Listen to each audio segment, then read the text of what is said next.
1941-жылдагы улуу ата мекендик согуш тынч жашаган элдин турмушуна бүлүк салды. Миңдеген кыргызстандыктар күн сайын мекенди коргоо үчүн согуш талаасына жөнөп жатышты. Алардын арасында Дүйшөнкул Шопоков дагы болгон. 9-майда Сокулук районунун Шопоков шаарында кош майрам болуп, жеңиштин 80 жылдыгы менен катар баатырдын 110 жылдыгы да белгиленди. Жеңиш туусун көтөрүп барышың керек. Мына өзүңүздөр көргөндөй ушу Шопоков шаарынан Шопоков, Дүйшөнкул Шопоков өзү барып, Чолпонбай Түлөбердиев, ушундай атактуу биздин баатырлар 28 баатыр Москваны коргоодо абдан көп эрдик жасап, жакшынакай эрдиктерди көргөзгөн.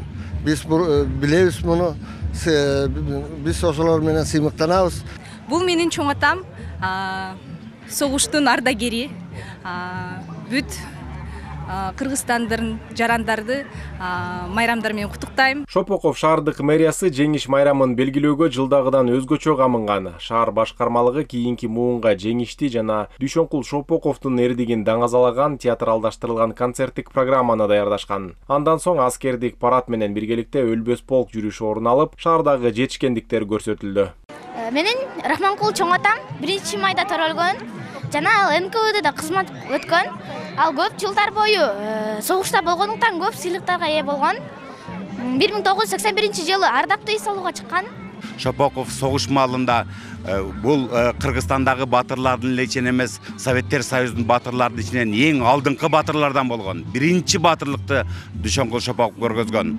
Дүйшөнкул Шопоков улуу ата мекендик согушта 1941 жылы 16 ноябрда Москва шаарын коргоодо фашисттердин 50 танкасын иштен чыгарып, душмандын мизин кайтарган 28 панфиловчунун бири болгон. Ага курман болгондон кийин Советтер Союзунун баатыры наамы ыйгарылган. Мекен үчүн жанын берген баатырдын ысымы 1985 жылы Сокулук районунун шаарчасына ыйгарылган. Улуу жеңишке 80 жылдык менен биргеликте Дүйшөнкул Шопоков генерал өзүндагы бул жерде 110 жылдык мааракесин белгилеп отурабыз. Бул элибиздин чындыгында буну белгилүү максаты ушул жеңишти алып келиш үчүн биздин ата бабалар кандай деңгээлде эмгек кылып келип бизге ушул майрамды тартуулап олтурат, ушул заманды тартуулап олтурат. Ошону менен бирге Шопоков деген ким болгон, биздин кийинки жаш келечек муундарыбыз жакшы билбей калат.